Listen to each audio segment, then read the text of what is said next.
If you've bought a new car in the past few years, you know how cool some of the new technology and some of those new devices are. But some of those devices may be sharing information about us, and we don't even know it. Well, we've got you covered. Here with what you need to know is Fox 29 lifestyle expert Shari. Thanks so much for joining us.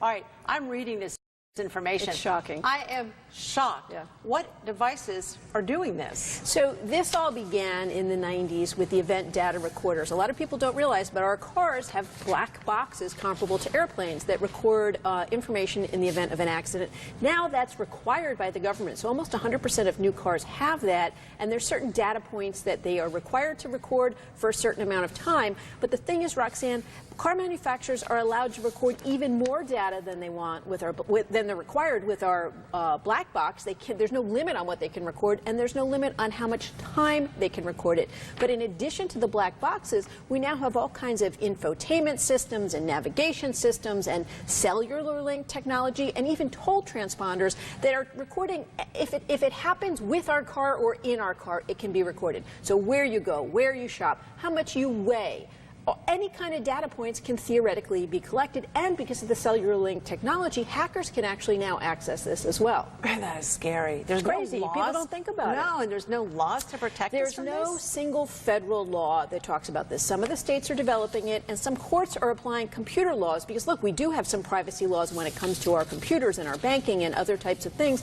Our cars are basically a rolling computer, but no, there's no laws.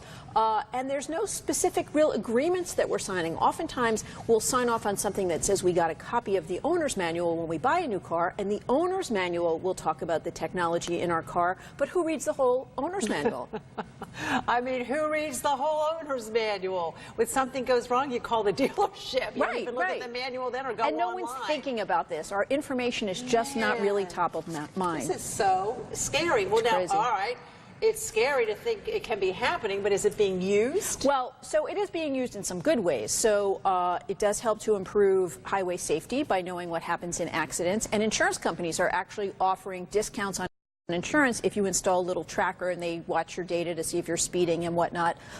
Last year, one of the big manufacturers actually tried to get customers to sign a contract saying, we're going to collect all this data, we're going to use it, we can sell it, we own it, that kind of thing, and they got a lot of pushback. So right now, it's not being used for those purposes that we're aware of. But the point here is, if and when you buy a new car, ask about the data that's recorded. Ask the salesperson to point out the provisions so that you know what's happening.